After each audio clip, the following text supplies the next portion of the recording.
जब संकल्प मजबूत हो और समाज का सहयोग मिले तो जिंदगी का रास्ता पूरी तरह बदला जा सकता है। छत्तीसगढ़ के बस्तर क्षेत्र में दशकों तक नक्सलवाद और हिंसा की छाया रही। जिन जंगलों में कभी गोलियों की गूंज हुआ करती थी, आज वहां से शांति और आत्मनिर्भरता की नई कहानियां सामने आ रही है। हाल ही में राजधानी रायपुर से एक ऐसी तस्वीर सामने आई जिसने हर किसी का ध्यान अपनी ओर खींचा। बस्तर के जंगलों में कभी हथियार उठाने वाली पूर्व महिला नक्सलियों ने राष्ट्रीय हैंडलूम दिवस के अवसर पर आयोजित एक विशेष फैशन शो में रैंप वॉक किया। पारंपरिक हैंडलूम साड़ियों में सजी धजी इन महिलाओं ने जब मंच पर कदम रखा तो प्रेक्षक गृह में मौजूद हर व्यक्ति ने तालियों से उनका स्वागत किया। आज के इस वीडियो में हम आपको बताएंगे कि कैसे बस्तर की ये महिलाएं हिंसा का रास्ता छोड़कर मुख्य धारा का हिस्सा बनी और बस्तर में शांति बहाल होने के बाद अब वहां के विकास के लिए दिल्ली के स्तर पर क्या बड़े फैसले लिए जा रहे हैं। आपको पूरी खबर बताएं उससे पहले आप हमारे चैनल को सब्सक्राइब जरूर कर लें ताकि आपको हर बड़ी खबर सबसे पहले मिल सके।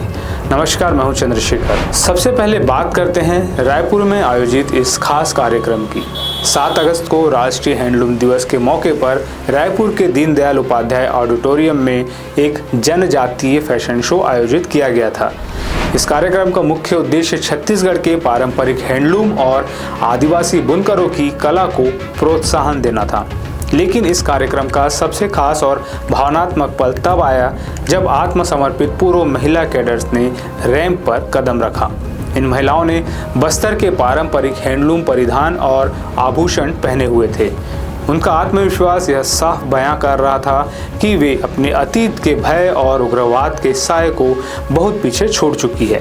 जो हाथ कभी जंगलों में हथियार थामे रहते थे, आज वे भारतीय हस्तशिल्प और बुनकर कला की पहचान बन रहे हैं। मुख्यमंत्री विष्णुदेव साय ने भी सोशल मीडिया के जरिए इन महिलाओं के परिवर्तन की तारीफ की।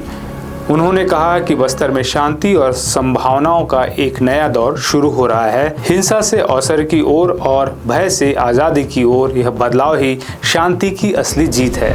यह आयोजन सिर्फ एक फैशन शो नहीं था, बल्कि उन सभी लोगों के लिए एक संदेश था जो भटक कर गलत रास्ते पर चले गए थे कि मुख्य धारा में लौटने पर समाज उन्हें सम्मान और बराबरी का मौका देने के लिए तैयार है। बस्तर में आया यह सामाजिक बदलाव सिर्फ एक घटना तक सीमित नहीं है।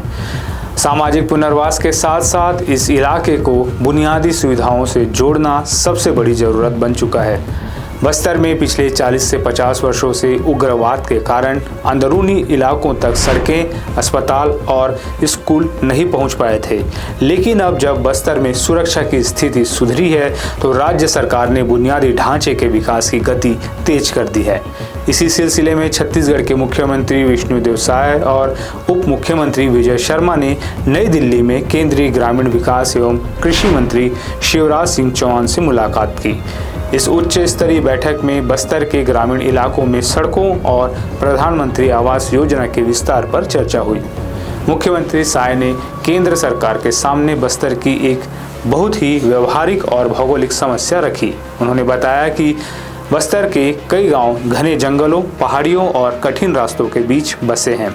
वर्तमान में प्रधानमंत्री ग्राम सड़क योजना के नियमों के तहत 500 मीटर के दायरे में आने वाली बसाहटों को ही एक क्लस्टर मानकर सड़क निर्माण की मंजूरी दी जाती है। इस नियम की वजह से बस्तर के छोटे छोटे और दूर दराज के गाँव सड़क संपर्क से वंचित रह जाते हैं। सीएम साय ने केंद्रीय मंत्री से अनुरोध किया कि अरुणाचल प्रदेश की तर्ज पर बस्तर में भी एक विशेष प्रावधान किया जाए। अरुणाचल प्रदेश में दुर्गम पहाड़ियों को देखते हुए 10 किलोमीटर के दायरे में आने वाली बसाहटों को एक क्लस्टर माना जाता है। अगर बस्तर में भी 10 किलोमीटर क्लस्टर का नियम लागू होता है तो सैकड़ों छोटे गांव ऑल वेदर यानी हर मौसम में चालू रहने वाली पक्की सड़कों से जुड़ सकेंगे। बैठक में मौजूद केंद्रीय मंत्री शिवराज सिंह चौहान ने छत्तीसगढ़ सरकार के इस प्रस्ताव की सराहना की और इस पर सकारात्मक कदम उठाने का आश्वासन दिया।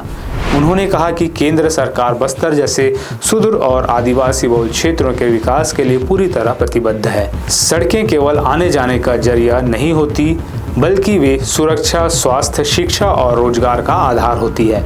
अब अंदरूनी गांवों तक पक्की सड़कें पहुंचेगी तो वहां के किसान अपनी उपज आसानी से मंडियों तक पहुंचा सकेंगे। बीमार लोगों को समय पर अस्पताल पहुंचाया जा सकेगा और बच्चों को बेहतर शिक्षा मिल सकेगी। रायपुर में पूर्व महिला नक्सलियों का रैंप वॉक और दिल्ली में बस्तर के विकास के लिए प्रशासनिक प्रयास, ये दोनों घटनाएं इस बात का प्रमाण है कि बस्तर अब बड़े बदलाव के दौर से गुजर रहा है।